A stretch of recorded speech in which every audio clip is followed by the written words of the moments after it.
Hello students, आपका बहुत बहुत स्वागत है एमबीसी नर्सिंग क्लासेस में।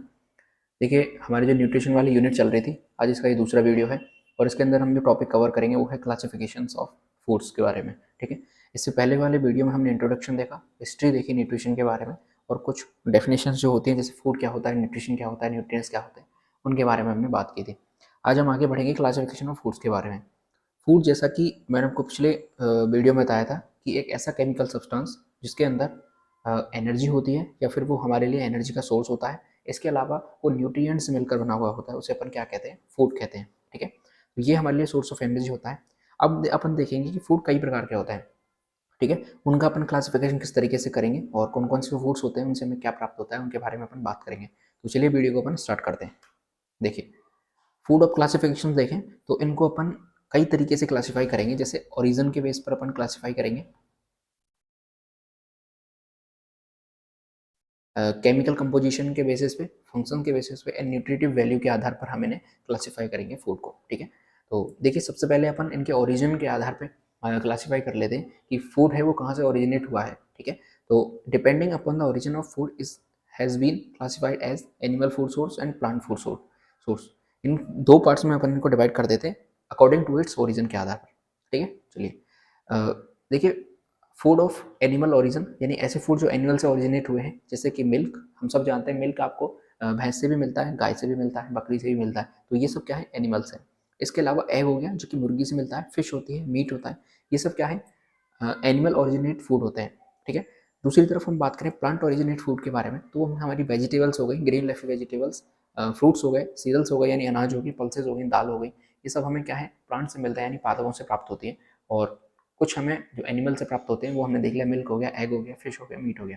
ठीक है, तो यहाँ पे ये हमारा खत्म हो जाता है।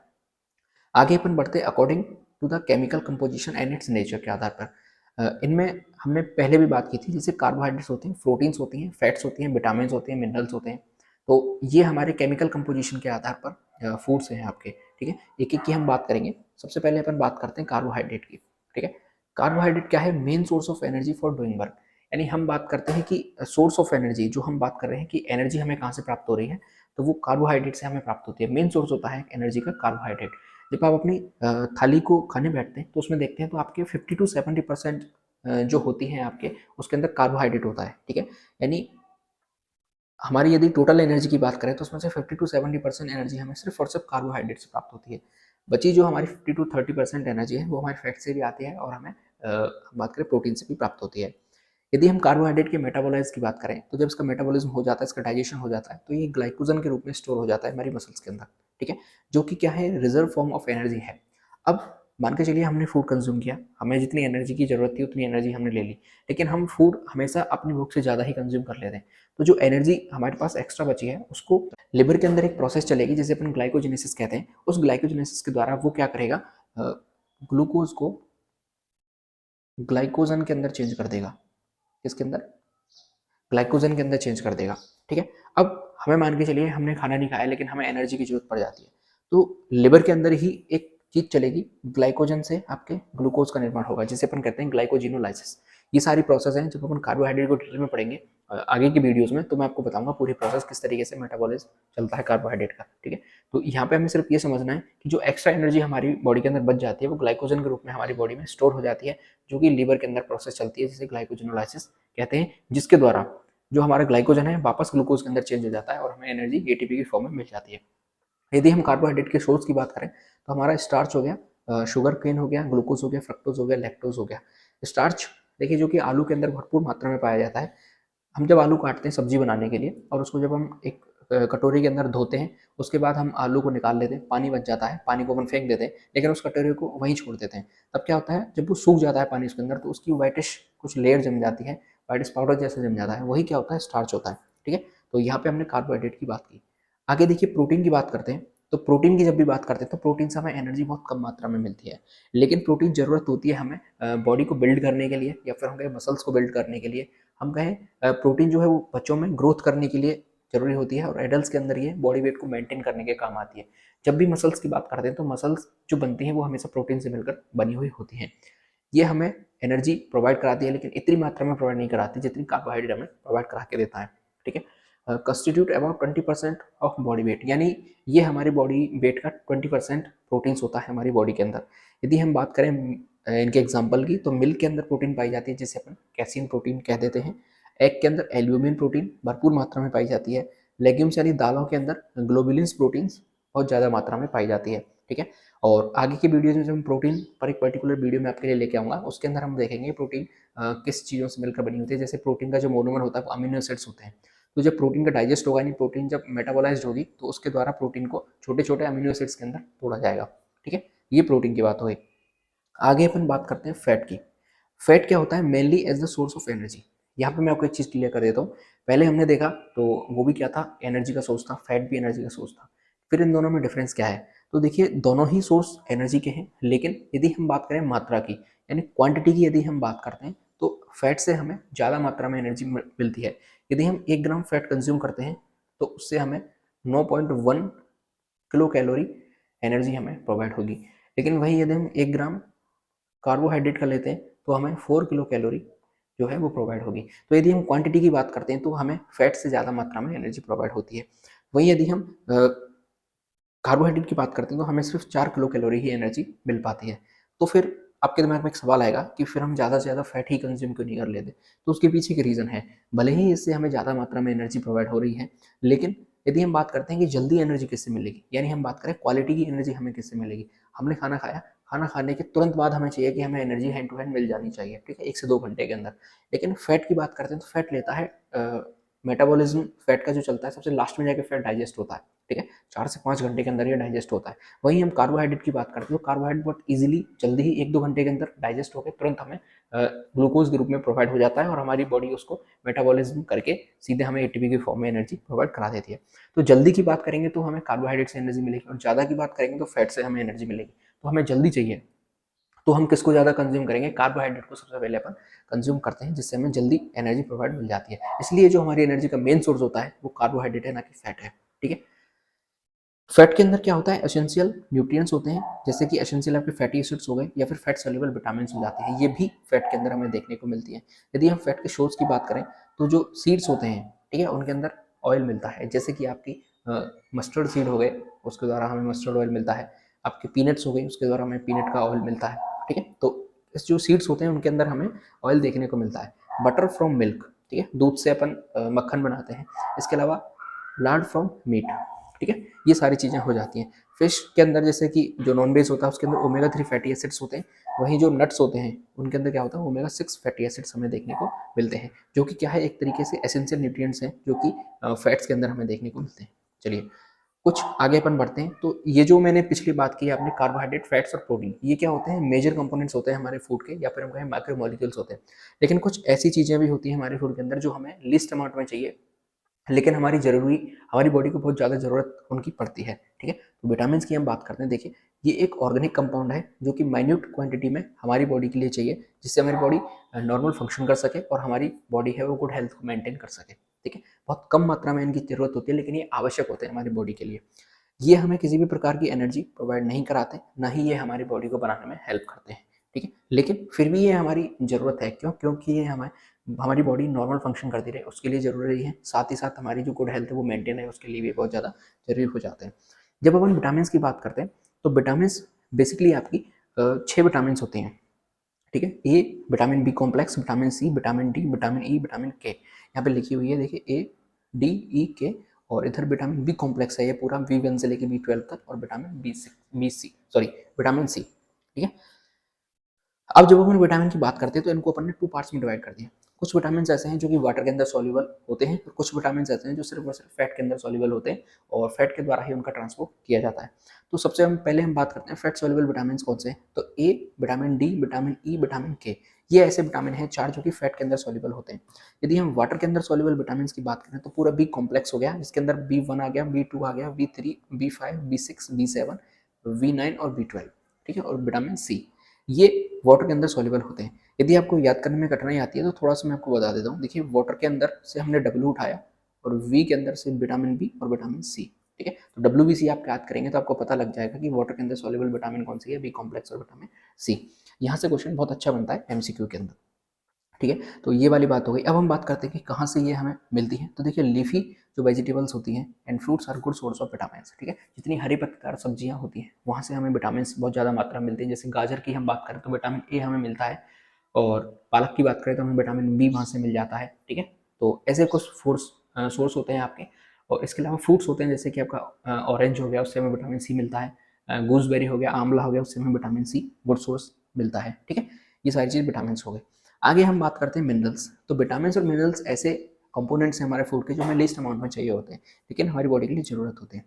ये किसके लिए ज़रूरत है? Required for growth, repair and regulation of all vital functions of the body. यानी हमारी बॉडी अच्छे से फंक्शन करती रहे, सही तरीके से काम करती रहे, अच्छी हमारी गुड हेल्थ मेंटेन रहे, उसकी ग्रोथ के लिए, रिपेयर के लिए, ये सारी चीज़ें हमें मिनरल्स की रिक्वायर्ड हमारी बॉडी को होती है। कुछ मिनरल्स के यहाँ पर नाम दिए गए हैं, जैसे कि आपके कैल्शियम, फॉस्फोरस हो गया, आयरन, आयोडीन, सोडियम, पोटेशियम। ठीक है, ये सारे मिनरल्स हैं जो हमारी बॉडी को एसेंशियल होते हैं। जैसे कि आपका मिल्क की बात करते हैं, तो मिल्क के अंदर कैल्शियम होता है, फॉस्फोरस होता है, जो कि हमारी बोन्स के लिए बेनिफिशियल होता है मिल्क। इसके अलावा वेजिटेबल्स होती हैं, जैसे बनाना हो गया, उसके अंदर फॉस्फोरस हमें देखने को मिलता है। पालक के अंदर आयरन बहुत ज़्यादा मात्रा में पाया जाता है। ठीक है, कुछ सीरियल्स यानी अनाज हो गए, फ्रूट्स हो गए।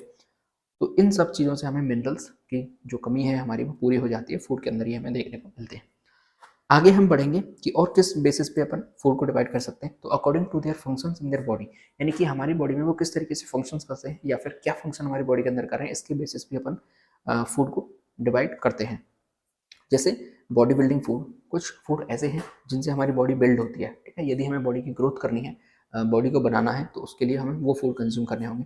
कुछ ऐसे होते हैं जिनसे हमें सिर्फ और सिर्फ एनर्जी मिलती है, तो उसे अपन एनर्जी गिविंग फूड कह देते हैं। कुछ फूड ऐसे हैं जो हमारी बॉडी को प्रोटेक्ट करते हैं अगेंस्ट इन्फेक्शंस हो गए आपके। ठीक है, बाहर से कोई भी आ जाता है फॉरेन पार्टिकल, उससे प्रोटेक्ट करते हैं, तो वो हमारे प्रोटेक्टिव फूड्स कहलाते हैं। एक एक की हम बात करते हैं। चलिए, सबसे पहले अपन बात करते हैं बॉडी बिल्डिंग फूड्स की। तो बॉडी बिल्डिंग फूड है, तो पहले हमने देखा बॉडी बिल्डिंग कंटेंट्स कौन सा होता है, प्रोटीन होता है। तो ऐसे फूड हमें यहाँ पर लेने होंगे जो इनके अंदर प्रोटीन रिच होते हैं जो फूड। ठीक है, वो क्या कहलाते हैं? बॉडी बिल्डिंग फूड कहलाते हैं। जैसे कि मिल्क हो गया आपका, मीट हो गया, फिश, एग्स, इटीजी। ये सब क्या है? प्रोटीन रिच फूड हैं जिनसे हमें प्रोटीन मिलती है, और प्रोटीन हमारी बॉडी को बिल्ड करने के काम आती है। ठीक है, हमारी बॉडी के बहुत सारे पार्ट्स हैं, जैसे कि आपकी मसल्स हैं, बोन्स हैं, ऑर्गन्स हैं, जो कि मेंटेन रहते हैं या फिर बनते हैं किससे? प्रोटीन से मिलकर बने हुए, मसल से मिलकर बने हुए हैं। और ये सारी मसल्स किनसे मिलकर बनी हुई हैं? प्रोटीन से मिलकर बनी हुई होती हैं। ठीक है, the food in this group are primary source of protein through cereals also furnish protein. ठीक है, तो इनके अंदर जो फूड सोर्स अपन रखेंगे वो कौन से होंगे? जो कि प्रोटीन के सोर्स होंगे। ठीक है, अब यदि हम इनके सोर्स की बात करें, तो जैसे लेग्यूम्स, आपकी दालें हो गई, मटर हो गए, बीन्स हो गए, ग्राउंडनट्स हो गए, कैश्यू हो गए, almonds, coconut milk, curd, butter milk, paneer, egg, fish, mutton, chicken, pork. ठीक है, ये सब क्या है? ये सारे के सारे आपके प्रोटीन रिच फूड हैं, और प्रोटीन रिच है तो सीधी सी बात है बॉडी बिल्डिंग फूड के अंदर अपन इन्हें रखेंगे। ठीक है, ये क्या करते हैं? It provides protein both from the vegetables and animal food group. यानी इसके अंदर कुछ वेजिटेबल्स भी आती हैं, जैसे कि आपकी दालें हो गई, यानी शाकाहारी भी आते हैं, और कुछ एनिमल फूड ग्रुप भी इसके अंदर रखे जाते हैं। चलिए, आगे हम देखते हैं एनर्जी गिविंग फूड, यानी ऐसे फूड जो कि हमें सिर्फ एनर्जी देते हैं। तो हमने पिछले अभी बात की थी पहले कि कौन सी ऐसी चीज़ें जो हमें एनर्जी प्रोवाइड कराती है, तो वो क्या है? कार्बोहाइड्रेट और फैट्स हैं जो कि हमें एनर्जी प्रोवाइड कराते हैं। तो किस फूड को हमें यहाँ पे रखना होगा? तो ऐसे फूड को रखना होगा जो कि रिच हो किसके अंदर? कार्बोहाइड्रेट्स के अंदर, और साथ ही साथ फैट्स के अंदर। तो food rich in carbohydrate and fats वो क्या कहलाएंगे? एनर्जी गिविंग फूड्स के अंदर अपन उसे रखेंगे। जैसे कि सीरियल्स हो गए, अनाज जितने भी हैं, जैसे चावल, गेहूँ, बाजरा, ये सारे जौ, ये सब किसके अंदर आते हैं? एनर्जी गिविंग फूड के अंदर रखते हैं। इसके अलावा गन्ने, रूट्स, ट्यूबर्स, फैट्स, ऑयल्स, ये सारे हमें एनर्जी प्रोवाइड कराते हैं। ठीक है, the body needs energy for all voluntary and involuntary activities. 50 to 70% of energy value provide by carbohydrate. पिछले भी हमने स्लाइड में बात की थी कि 50 to 70% जो एनर्जी है हमें कार्बोहाइड्रेट से मिलती है, बाकी की एनर्जी हमें फैट या फिर प्रोटीन से मिल जाती है। All the foods belong in this group help to supply energy और कैलोरीज, यानी एनर्जी सप्लाई करने के लिए इसके अंदर फूड हैं वो रखे जाते हैं। ठीक है, जैसे ऊपर हमने बात कर ली थी, राइस हो गए, पोटैटोज हो गए, स्वीट्स, शुगर, ये सारी हमें क्या प्रोवाइड कराती है? एनर्जी प्रोवाइड कराती है। चलिए, आगे देखते हैं अपन प्रोटेक्टिव फूड्स के बारे में, यानी कि ऐसे कौन से फूड हैं जो हमें प्रोटेक्शन देते हैं अगेंस्ट इन्फेक्शंस के बारे में। देखिए, तो एक तो प्रोटीन रिच होने चाहिए वो फूड, विटामिन होने चाहिए, मिनरल्स होने चाहिए। ये सब क्या कहलाते हैं? प्रोटेक्टिव फूड्स कहलाते हैं। जैसे कि वेजिटेबल्स हो गए, फ्रूट मिल्क हो गया, एग्स हो गए, फ्रूट्स मिल्क, ठीक है, एग्स, ये सारी चीज़ें। Protective food are broadly classified into two groups, यानी दो ग्रुप के अंदर अपन इन्हें डिवाइड कर लेते हैं। कौन कौन से हैं? Food rich in vitamin, minerals and protein of high biological value, example milk, egg and liver, ठीक है। और food rich in certain vitamin and minerals only, example हो गए green leafy vegetables and fruits. यानी कि एक ग्रुप तो अपन ऐसा बनाया है इनके अंदर प्रोटेक्टिव फूड के अंदर, जो कि विटामिन भी, जिसके अंदर विटामिन भी है, मिनरल्स भी है और साथ ही साथ प्रोटीन भी है, और इनकी हाई बायोलॉजिकल वैल्यू है, यानी बहुत ज़्यादा मात्रा में ये हमें विटामिन, मिनरल्स और प्रोटीन्स मिलते हैं, जिसके अंदर हम रखते हैं बेसिकली नॉनवेज को, ठीक है। जितने भी नॉनवेज चीज़ें होती हैं, जैसे आपका एग्स हो गए, चिकन हो गया, मटन हो गया, ये सारी चीज़ें बहुत ज़्यादा मात्रा में, यानी कि जो प्रोटीन है, विटामिन है, मिनरल्स हैं, इनकी हाई बायोलॉजिकल वैल्यू होती है, बहुत ज़्यादा मात्रा में ये हमें देखने को मिलते हैं। वहीं दूसरा हमने ग्रुप ऐसा रखा जिसके अंदर कम मात्रा में विटामिन हैं, कम मात्रा में मिनरल्स हैं और बहुत कम मात्रा में प्रोटीन हमें देखने को मिलती है, जैसे हमारे जो वेजिटेरियन हैं, वीगन्स होते हैं, जो कि सिर्फ फ्रूट्स खाते हैं या फिर फल, फ्रूट्स खाते हैं, सब्जियां खाते हैं। ये सारी चीज़ें प्रोटेक्टिव फूड के अंदर अपन रख सकते हैं, ठीक है। चलिए आगे हम बात करते हैं, अगला बेसिस है हमारे सामने nutritive value, according to its nutritive value. तो कौन कौन से फूड्स अपन रखेंगे? सीरियल्स हो गए, यानी अनाज हो गया, पल्सेज यानी दाल हो गई, नट्स एंड ऑयल सीड्स हो गए, वेजिटेबल्स हो गई, ग्रीन लेफी वेजिटेबल्स हो गई, रूट्स एंड ट्यूबर्स हो गए, अदर वेजिटेबल्स हो गई, फ्रूट्स हो गया, मिल्क एंड मिल्क प्रोडक्ट हो गए, जैसे पनीर हो गया, बटर हो गया, एनिमल फूड्स हो गए, जैसे मीट, फिश, पोल्ट्री, एग, इटीजी, ठीक है। और फैट्स हो गए, ऑयल्स हो गए, sugar and confectionery, spices and condiments, ठीक है। एक एक की हम बात करेंगे। देखिए जो इसमें से कुछ इंपॉर्टेंट्स हैं वो मैं आपके लिए लेके आया हूँ। सबसे पहले हम बात करते हैं सीरियल्स की, यानी अनाज के बारे में। तो सीरियल्स क्या होते हैं? Constitute by far the most important group of food stuffs as they form the staple food of a large majority of population throughout the world. यानी सीरियल्स अनाज ऐसी चीज़ है जो का हमारा जिसको कि हमारा पूरा वर्ल्ड कंज्यूम करता है सबसे ज़्यादा मात्रा में एनर्जी सोर्स के रूप में, ठीक है। 70 to 80% टोटल एनर्जी इंटेक है हमारा फुल डे का, उसमें से 70 to 80% ऐसे हैं जो कि एनर्जी कहाँ से लेते हैं? अनाज से लेते हैं, सीरियल से लेते हैं। इसके अंदर आपके वीट हो गया, गेहूँ, चावल, मक्का, रागी, बार्ले यानी जौ हो गया, ये सब क्या है? सीरियल्स के एग्जाम्पल हैं जो कि हम एनर्जी के रूप में प्रोवाइड कराते हैं, एनर्जी सोर्स के रूप में, ठीक है। Rice is the chief dietary staple for almost half of the world population. The main cereals consume in India are rice, wheat and millets, ठीक है। यदि हम बात करें कि ऑल ओवर वर्ल्ड में सबसे ज़्यादा सीरियल्स कौन सा है या फिर अनाज कौन सा खाया जाता है, तो वो है आपका चावल। लेकिन यदि हम इंडिया की बात करें तो यहाँ पर चावल भी है, गेहूँ भी है और बाजरा भी है, तीनों चीज़ें यहाँ पर खाई जाती हैं, ठीक है। They are the cheapest source of calories, यानी एनर्जी का जो चीपेस्ट सोर्स है वो क्या है? अनाज है। आज हम सब रोटी खाते हैं तो रोटी किसकी बनी हुई है? गेहूं की बनी हुई है, जो कि क्या है? सीरियल से अनाज है। इसके अलावा हम बात करते हैं कि चावल है तो वो भी क्या है? एक तरीके का अनाज है। तो सीरियल्स के बारे में हमने देख ली, इनकी न्यूट्रिटिव वैल्यू हमारे लिए बहुत ज़्यादा है, यानी बहुत ज़्यादा न्यूट्रिशन हम इनसे कंज्यूम करते हैं, 70 to 80%, ठीक है। चलिए आगे हम देखते हैं कि cereals are rich in carbohydrate but poor in proteins, यानी सीरियल्स की एक कमी है, ड्रॉबैक है। ड्रॉबैक क्या है? कि इसके अंदर कार्बोहाइड्रेट तो बहुत ज़्यादा मात्रा में है, लेकिन प्रोटीन्स हमें यहाँ से नहीं मिल पाती, इसलिए हमें इनको एक कॉम्बिनेशन बना के खाना पड़ता है। जैसे रोटी खा रहे हैं तो उसके अंदर अपन दाल लेते हैं, चावल खा रहे हैं तो उसके अंदर अपन दाल लेते हैं, तो हमें जो कार्बोहाइड्रेट है वो मिल रहा है रोटी और चावल से, साथ ही साथ हमें अपनी प्रोटीन की भी क्वांटिटी पूरी करनी है, तो उसके लिए अपन दाल ले लेते हैं, ठीक है। इसके अलावा हम बात करें यदि हमें विटामिन मिनरल चाहिए तो उसके साथ हम सैलेड ऐड कर लेते हैं, ठीक है। Inferior quantity of the protein in serial grains, बहुत कम मात्रा में inferior quality of the protein in serial grains, यानी जितनी भी हम बात करेंगे प्रोटीन इसके अंदर है, पहली बात तो है नहीं, बहुत कम मात्रा में है भी तो बहुत इन्फीरियर क्वालिटी की वो है, ठीक है। Lacking essential amino acids. Amino acids हम आगे बात करेंगे, जब प्रोटीन की बात करेंगे तो 20 टाइप्स के अमीनो एसिड्स होते हैं, जिनमें से 10 हमारे एसेंशियल होते हैं, 10 हमारे नॉन एसेंशियल होते हैं। जो 10 नॉन एसेंशियल होते हैं उनकी हमें कोई जरूरत नहीं पड़ती, बॉडी हमारी खुद से प्रोड्यूस कर लेती है, इसलिए अपन उन्हें नॉन एसेंशियल अमीनो एसिड कह देते हैं। लेकिन जो 10 एसेंशियल अमीनो एसिड्स होते हैं उनकी हमारी बॉडी को नीड है, लेकिन उन्हें बॉडी हमारी खुद से प्रोड्यूस नहीं कर पाती, तो फिर हमें वो एज अ डाइट के फॉर्म में लेने पड़ते हैं, बाहर से हम उन्हें कंज्यूम करते हैं, इसलिए हम उन्हें एसेंशियल अमीनो एसिड्स कहते हैं। और जब एसेंशियल और non essential amino acid combine होते हैं साथ में तो प्रोटीन बनता है, ठीक है। तो इनके अंदर एसेंशियल अमीनो एसिड्स की कमी पाई जाती है।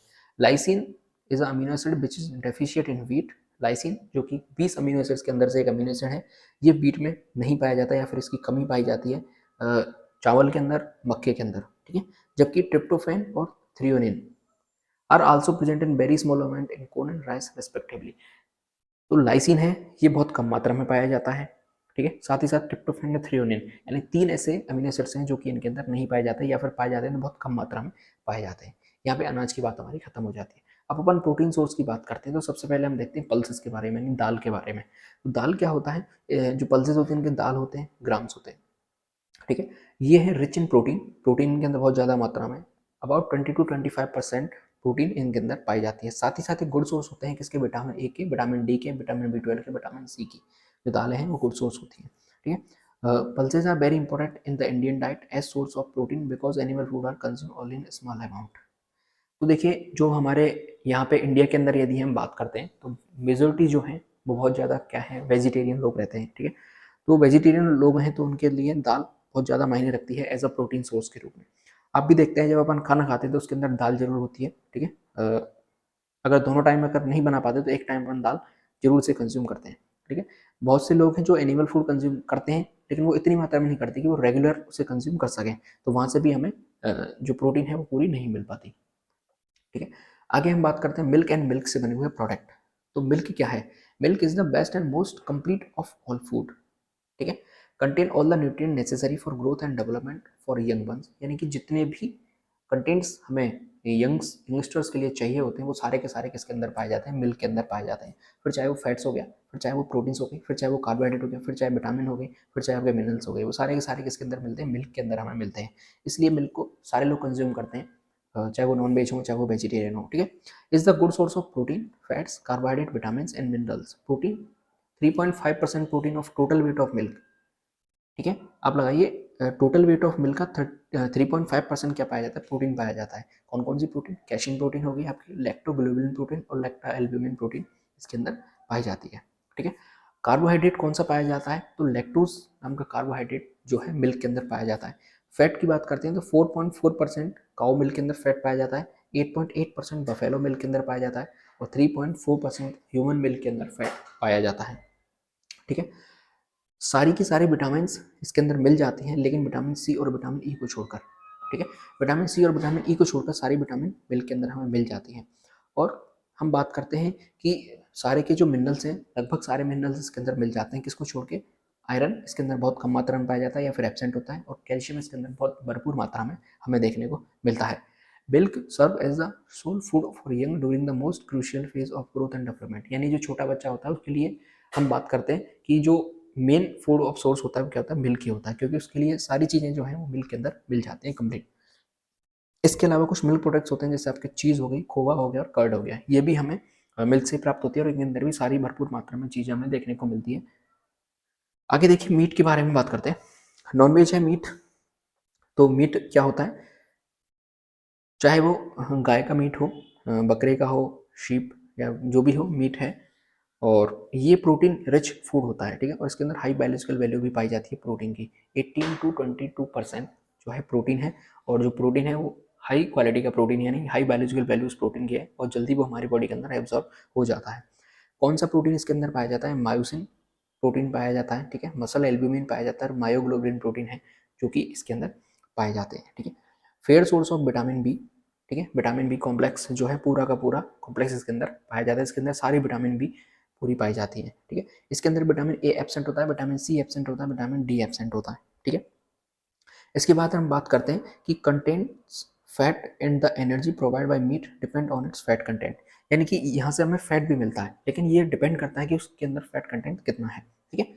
Is the principal source of cholesterol in the diet, the lipid is not uniformly present in all flesh food, brain and shellfish are excellent sources, यानी नॉन वेज की हम बात करते हैं, मीट की बात करते हैं तो यहाँ से ये गुड सोर्स है किसका, फैट का, ठीक।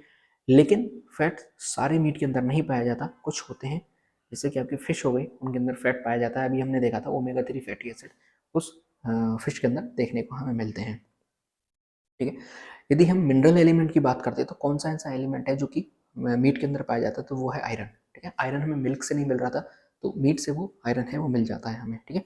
इसके अलावा इसके अंदर फास्फोरस भी रिच होता है, मात्रा में होता है, अच्छी मात्रा में होता है, सल्फर भी और पोटेशियम ये भी इसके अंदर बहुत अच्छी मात्रा में हमें देखने को मिलते हैं। आगे हम बात करते हैं फैट्स एंड ऑयल्स के बारे में। तो फैट एंड ऑयल्स क्या होते हैं, फूड को कुक करने के काम आते हैं, ठीक है। They are mainly as source of energy and provide the essential fatty acid, ये हमारे मेन सोर्स हैं एनर्जी के, बहुत ज़्यादा मात्रा में हमें एनर्जी ये प्रोवाइड करा के देते हैं, ठीक है। बटर हो गया, घी हो गया, वनस्पति यानी जो डालडा होती है वो विटामिन ए के गुड सोर्स होते हैं, ठीक है। इसके अलावा जो कॉमन वेजिटेबल ऑयल होता है जिससे कि अपन सब्जी वगैरह बनाते हैं, उनके अंदर कैरोटीन और विटामिन ए नहीं पाया जाता, ठीक है। बाकी हम बात करें तो विटामिन ई के गुड सोर्स होते हैं, ये फैट्स होते हैं। The visible fat that are commonly consumed in India are butter, ghee, hydrogenated oil and various vegetable oil like groundnut oil, sunflower oil, coconut oil, ETC, ठीक है। इंडिया के अंदर हम सब देखते हैं क्या बटर लगा आता है रोटियों के अंदर, घी हम अपने घर में खाते हैं रोटी के साथ। इसके अलावा हाइड्रोजनेटेड ऑयल हो गए जैसे कि वेजिटेबल ऑयल हो गया, ग्राउंडनट ऑयल हो गया, सनफ्लावर ऑयल हो गया, कोकोनट ऑयल हो गया, ये सारी चीज़ें हम अपन नॉर्मल डेली यूज़ में काम करते हैं, ठीक है। पिछले स्लाइड में मैंने आपको बताया था कि जो एनर्जी हमें इससे कितनी प्रोवाइड होती है, वो आपका 9 किलो कैलोरी 1 ग्राम से हमें एनर्जी मिल रही है। लेकिन ये एनर्जी कैसी है, ये हमें तुरंत नहीं मिलेगी, बहुत लेट मिलेगी हमें एनर्जी, इसलिए हमारे इतने काम की नहीं होती है। ये सारी चीज़ें हो गई आपकी फैट के बारे में हमने देख लिए। तो चलिए वीडियो को यहीं पे समाप्त करते हैं। आई होप आपको वीडियो जो है अच्छी लगी होगी। आज के वीडियो में हमने क्लासिफिकेशन ऑफ फूड के बारे में पढ़ लिया। आगे अपन देखेंगे फूड के स्टैंडर्ड्स के बारे में, और इसके अलावा हम देखेंगे कि एलिमेंट ऑफ न्यूट्रिशन यानी कौन से माइक्रो और मैक्रो न्यूट्रिएंट्स कौन कौन से होते हैं, और इसके अलावा कैलोरी और बीएमआर के बारे में हम नेक्स्ट वीडियो में बात करेंगे। अगर आपको वीडियो अच्छी लगी है तो लाइक जरूर कर लें, चैनल को सब्सक्राइब जरूर कर लें। देश से प्यार करें, माता पिता से प्यार करें। जय हिंद।